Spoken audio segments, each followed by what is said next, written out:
We got 5 minutes before we're official though, so. Yes. So if we took, cause Bubba said we could run a wire from there over to here, hang it up here, run a wire over here, and have it some up just right, almost center, maybe a little bit more to this side. Light coming down more. Mhm. Yeah. You like anything? Yeah, 10,000 lumens ought to be a bunch, huh? Start sweating, yeah. There you go. It's not sweating. My makeup is so rugged.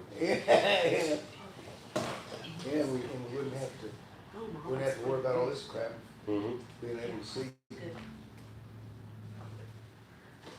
I'll go pick it up tomorrow. What? 4 people waiting. We got 4 already? Yeah. Wendy and Hey folks, glad somebody's watching. Second wind on there? Hey, Troy.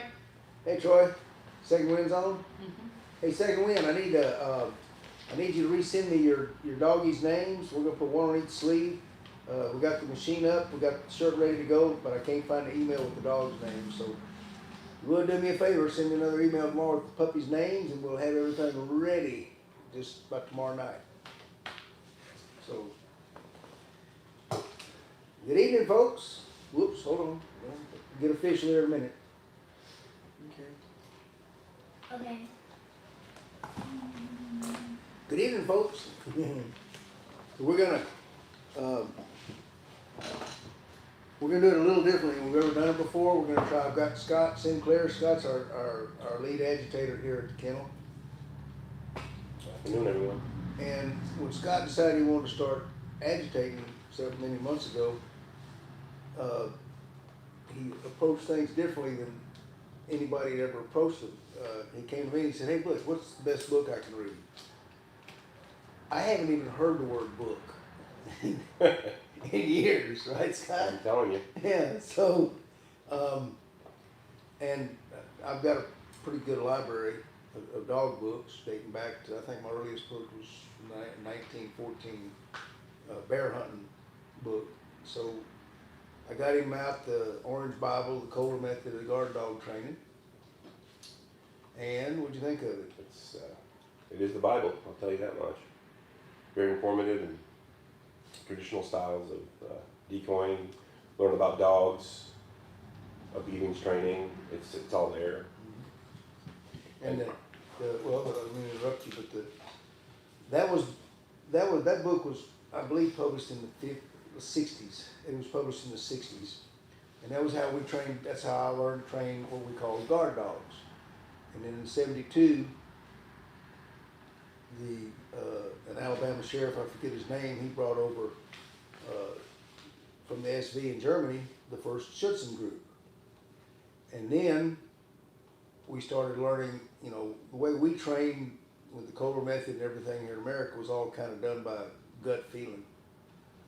And for guard dogs, we didn't think of fancy things like barking holes and, outs, so they polished us up quite a bit, and their unique system of using psychology to train the dogs, real psychology, not what someone said was this or said was that.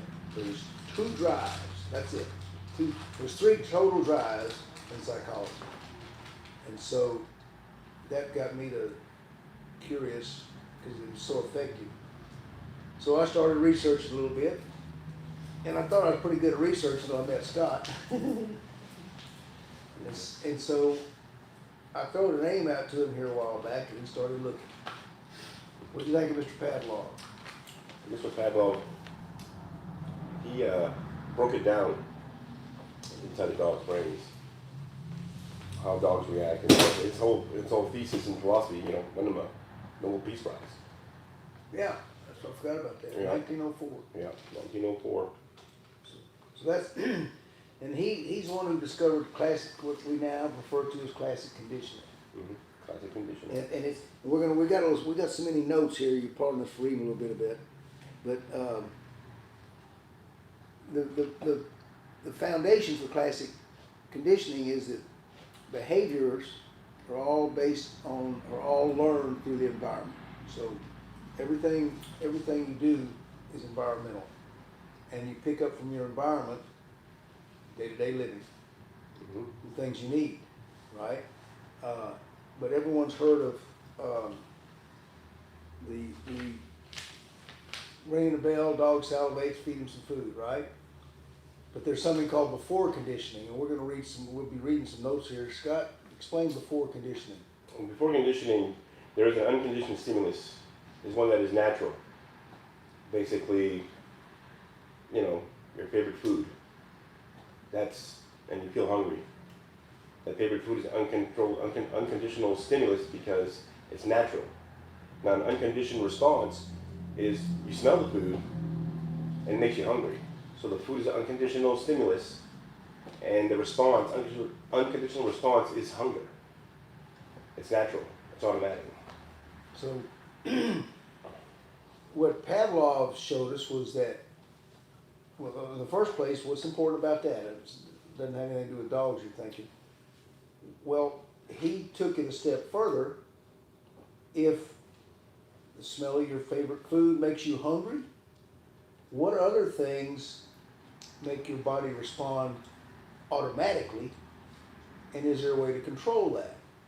And that's where the classic ring the bell, feed the dog, ring the bell, the dog salivates, and he goes from there. So Yeah, so that would be your food is your unconditional.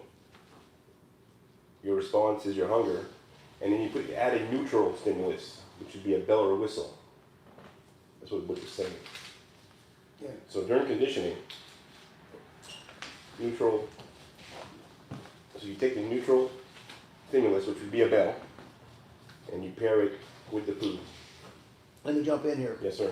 For more clarity, when he says neutral stimulus, what he means is you have the smell of the food, you have the food, you have the person, the object, the hunger, and the bell is not really related to those two things. So that's why it's a neutral conditioner. Go ahead. Yes, sir.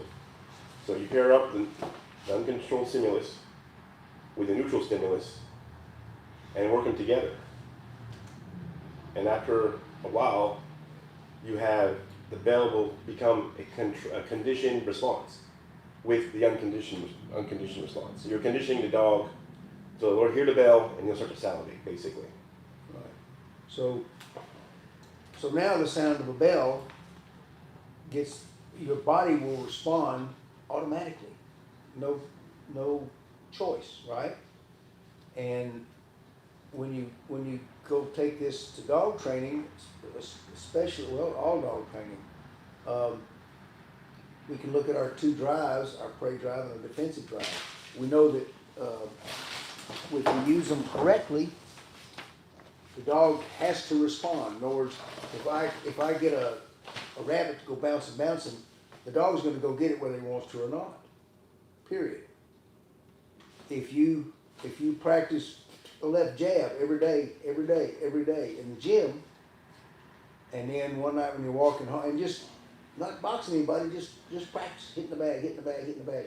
And one night you're walking home in the dark, and somebody jumps out in front of you and says, "Hands up, give me your money." And you're scared. You're just going to go pop, and when you pop, it's going to be perfectly performed jab. You're going to follow through. You're going to do everything exactly like you should. That's classical conditioning. That's conditioned response. And for all lay people out there that may be athletes, like our young camelman Nate over here, you all heard the expression muscle memory. We wouldn't know what muscle memory was if it were not for Mr. Pavlov and his dog. So, what about the after conditioning, Scott? So once an association has been made with the unconditioned stimulus and the controlled stimulus, presenting the conditioned stimulus alone will come to evoke a response even without the uncontrolled stimulus. So, what he's saying is, you're going to get that response, like I just said, but if you get scared all of a sudden and you go to throw a jab, it's going to follow through. If I ask my dog to heel,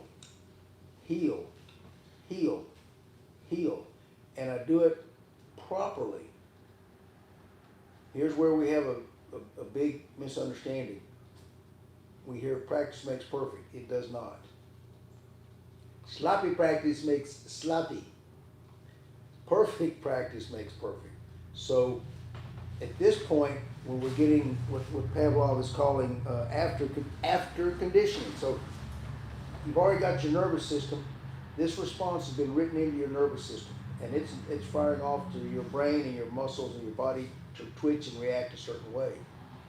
So this after conditioning is what you see when you see these well-trained dogs, the ones on TV or the ones from my kennel that we train. When you see them responding at the first sound of a person's word. So that's our after conditioning.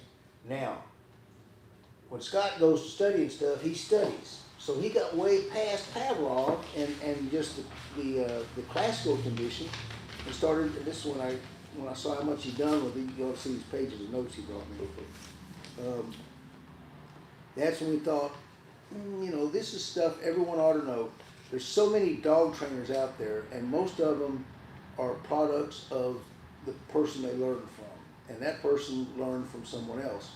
And unfortunately, the country's so big that someone can look good at doing something in Chicago, and he can go to Texas and impress everybody, when his only authority came from a guy in California, and none of them really got past the 3rd grade, But the guy in California talked real good. The guy in Chicago remembered how he said it, and he came to Texas and showed off. So it occurred to me that with Scott's notes and what you call studying, we can hopefully open up to everybody exactly what it really takes, scientifically, unequivocally, with references, to make your dog a perfectly trained dog. And that's the purpose of this little deal. So now we're going to go to something everyone hears about: classical conditions. Everyone hears about ring the bell, feed the dog, dog salivates. But it goes much, much, much deeper than that, which is why maybe without even realizing it, the best dog trainers are using all these other little tools to get there. And the next one would be acquisition. This is after the classic conditioning. Scott, what is that? Well, there are five key principles of classic conditioning. The first one is acquisition. Acquisition is the initial stage of learning when a response is first established and gradually strengthened. During the acquisition phase, a neutral stimulus is repeated, paired with the unconditioned stimulus. So it's like during conditioning, basically, but it's the first stage. So like you were saying, you take the bell and the food, and you work it together, and it comes to a point where the dog will hear the bell and salivate. That is acquisition. And once that response has been keyed in, that's when you're responsible, and you can get responsive enough to really sharpen the dog's skills with that. And then for advanced dog training, this is when we're looking at what was commonly referred to as off-leash training. Classic conditioning, ring the bell, creating the response that Scott just talked about is what's going to enable you to get a dog to respond. Now, getting the dog to respond off-leash, with no treats, with no electric collar, with no prong collar, no leash at all, that starts forming on the second leg of the classic conditioning, which is acquisition. Tell us about that, Scott? Well, extinction. I'm sorry. Yeah, extinction. Yeah. Extinction is when the occurrence of a conditioned response decreases or disappears in classic conditioning. This happens when the conditioned stimulus, the bell and the food, are no longer paired together. So, go ahead. So, for example, if the smell of food has been paired with the sound of a whistle, it would eventually come to evoke the conditioned response of hunger. Right? Mm-hmm. Put it together. Now, however, if the unconditioned stimulus, the smell of food, is no longer paired with the bell, eventually the bell will not trigger the controlled response, which is hunger. So this is where you get, obviously, it's clear to everybody, this is where if you're rewarding the dog with a treat and then you quit rewarding it, eventually extinction occurs and he quits worrying about doing what you ask. If you're doing it with a electric collar, eventually if you take the collar off, this goes away.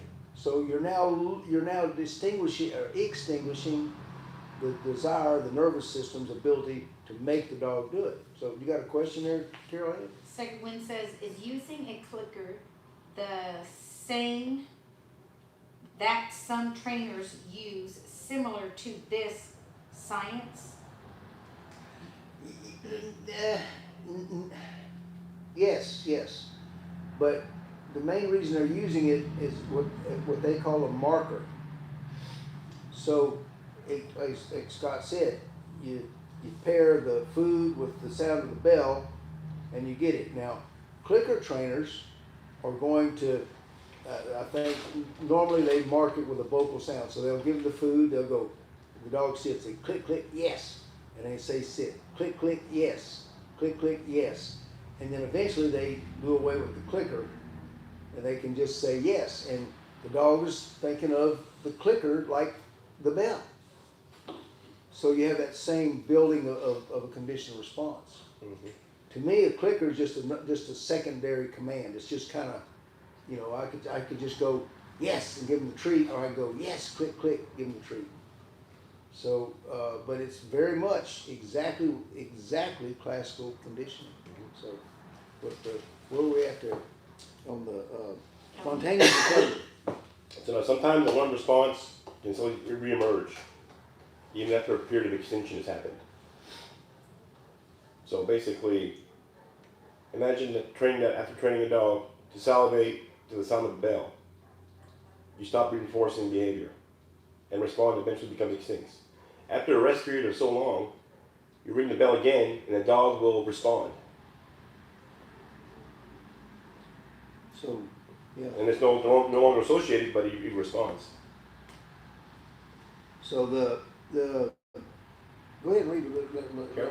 So what he's saying is, as you quit doing it, the dog, he gets sloppier at it. He doesn't respond as quickly, but he'll still do it. Because one thing about him, and I'll explain it this.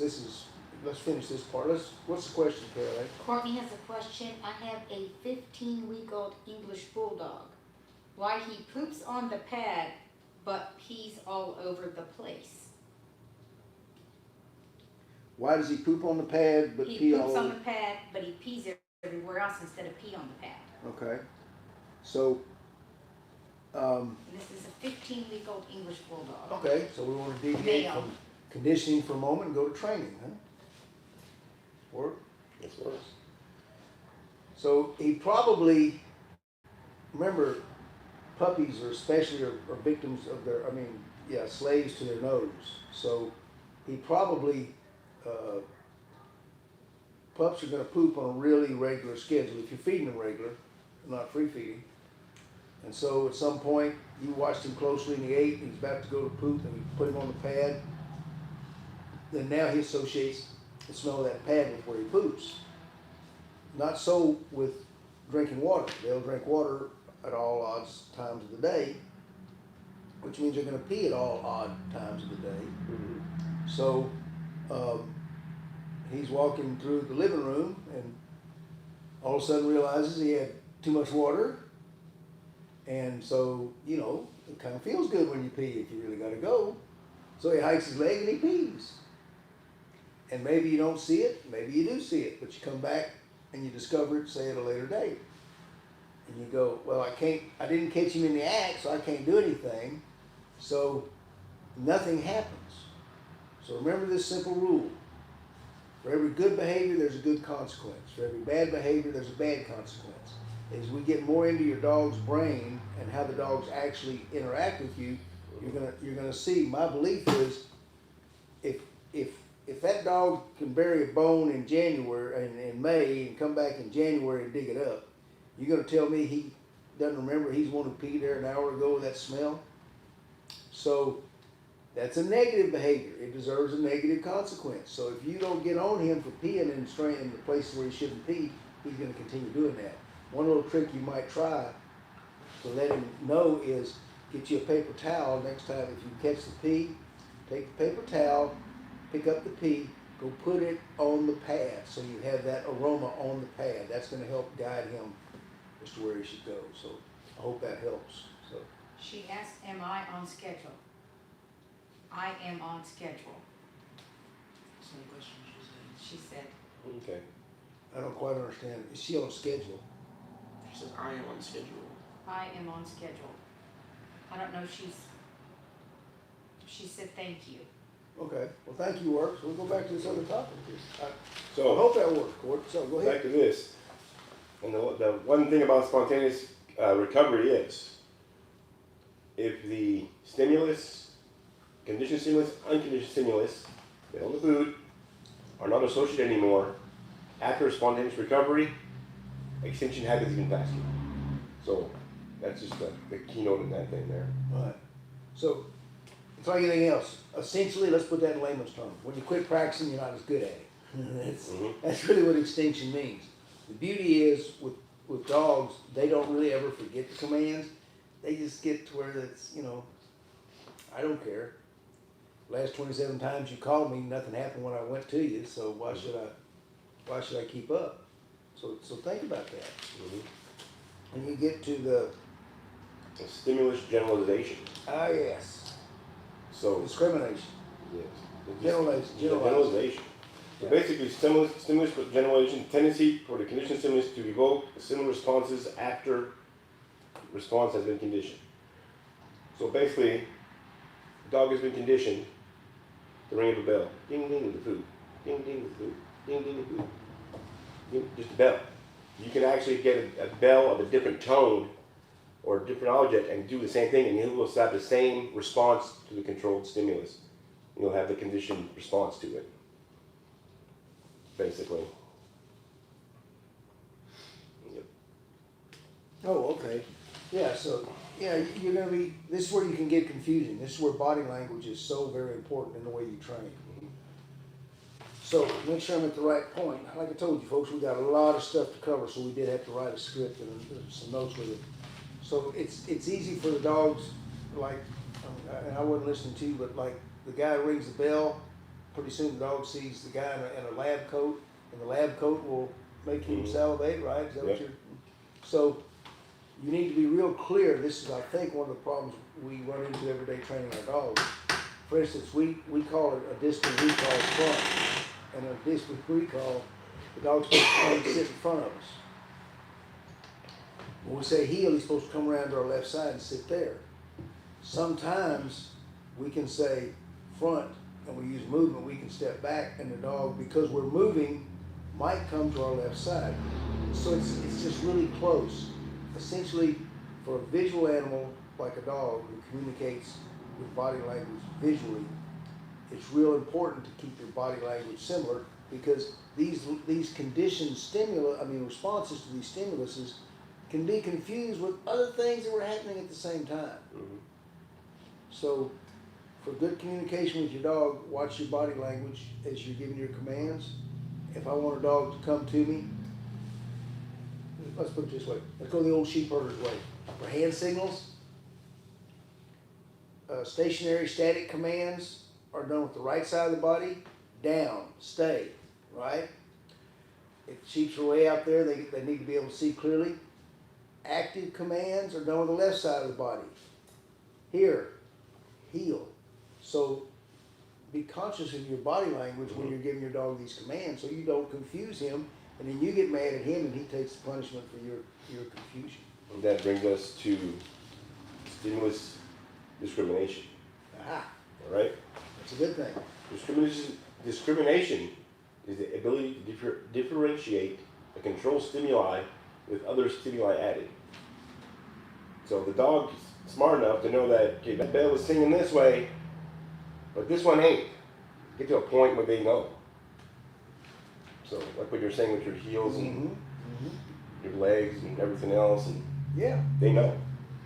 yeah. And then point here, and near the end, not tonight, but on part 2 and 3, we're gonna hone in on exactly how their brain works. But here's part of it. They're able to discriminate the minutest movements of our body and attach them to a response. So what Scott's saying is real clear. You make it clear what you expect the dog to do, keep your body language consistent, and you're not gonna have near as much trouble teaching that young puppy as you would as if you went here and you bend down and you go give him a treat when he comes to you, and then he's outside in the yard and you go here and you're standing up straight and he doesn't come. And you wonder why, you know, but eventually they're gonna discriminate between every piece of your body language, every movement you make, everything that could be different. So I hope I stayed on subject. Perfect. Perfect. So, all right, so then we go to, oh, this is for me here. Oh yeah, we're gonna go to we're gonna go to more the operant conditioning and is this the negative stimulus discrimination? Yeah. 10 minutes. Or you just did that part, right? Stimulus discrimination? Yes, yes, that's where we're at. Yeah, so here's where you get to, now we're gonna go to operant conditioning. This is sometimes referred to as instrumental conditioning. For example, when lab rats press a lever with a green light on, they get some food. When they press a lever with a red light on, they get shocked. So they learn, I'm not gonna do that anymore, right? So I have operant conditioning is based on behavior that operates upon the environment. Remember we said in the beginning, all this came to the conclusion in 1904 that learning is acquired in the environment. So operant conditioning, B.F. Skinner, for those of you familiar with that name, is based on behavior that operates upon the environment to generate consequences. There are two different types of behaviors associated with operant conditioning. Now this is where I have some trouble with semantics, but remember this one phrase I like to use if you want your dog to do well. Remember, conditioning is based on behavior that operates upon the environment to generate consequences. So, an action successfully completed is more likely to be repeated. It's as simple as that. If your dog's getting something he wants for what he's doing, he's going to continue doing it in that vein. And you're gonna have the conditioned response formed in his nervous system much quicker and much more accurately. You're also going to have, if you continue to reward him even with something as simple as an attaboy, you're going to avoid extinction, which is going to keep him sharp. So this is the basis of operant conditioning. And you have respondent behaviors, operant behaviors. Go with that. Take it over, Scott. So, respondent behaviors. Respondent behavior is something that is natural. You don't have no control over it. You go to the doctor and you knock your knee, your leg comes up automatically. That's a respondent behavior. Or you go to a hot stove and you put your hand near something hot, you come back. That's respondent behavior. It's natural. It's natural. You know. And then operant behaviors. Which is operant behaviors? Operant behaviors? Yes, sir. I mean, you can think of respondent behaviors as a reflex. Yeah, there you go. Yeah. So, operant behaviors, this is my favorite. Operant behaviors are those those under our conscious control. Some may occur spontaneously and others purposely, but the consequences of these actions influence whether or not they happen again. The consequences of the actions influence whether or not they happen again. An action successfully completed is more likely to be repeated. Okay? So, our actions on the environment and the consequences of that action make up an important part of all learning processes. So just remember that. A simple phrase, it's a lot easier to try and follow that scientific phrase, this sentence. An action successfully completed is much more likely to be repeated. So, and reinforcement. So reinforcement is any event that strengthens or increases the behavior it follows. Sit. Good boy. That's positive reinforcement. So there are two kinds of, they're saying here, there are two kinds of reinforcers. In both these cases of reinforcement, behavior increases. So here's my pet peeve. You jump on the first one, Scott. So there's positive reinforcement. Favorable events or outcomes of present behavior. So positive reinforcement is your dog tell your dog to sit, like Butch said, and you give him a treat, you pat him on the back, good boy, good boy. That is positive reinforcement. That's just as simple as how it can be. Right. Now, the next one Mm-hmm. is punishment and operant conditioning. Or excuse me, well, negative reinforcement. So involves the removal of an unfavorable event or outcome after a display of behavior in these situations. And a response is strengthened by the removal of something considered unpleasant. For example, if your child starts to scream in the middle of a restaurant, but stops once you hand him a treat, your action led to the removal of the unpleasant condition, negatively reinforcing your behavior, relatively reinforcing, you behavior and not your child's. There it is. Now, for training dogs, we know that they're associative learners. That's why conditioned response works. And this is where I hear all these people talk about negative, what do they call it? Negative, positive, negative. Negative reinforcement, positive reinforcement. Yeah. Negative punishment, positive punishment. Yeah. There's no such thing. Just the words, I'm sorry. You can't have negative reinforcement. Negative means to negate, reinforce means to build. Negating something does not build. I don't care what all the double talking fancy trainers out there want to tell you. If it don't make sense, So dogs are associative learners. Let's take this little child first. You give him something, a treat in the restaurant, and that's great. With a dog, if you, so a lot of times they're going to use a punishment to get the dog to go into behavior, right? So they'll jerk his collar, or shock him or something until he comes to you. Yeah, but Bush, all that does, shock collar, that is reinforcing your behavior, and you're scaring the damn dog. Yeah. So you're shocking the dog, it ain't helping the dog to learn, you're just scaring him to not do that again. Exactly, and so he falls into the behavior.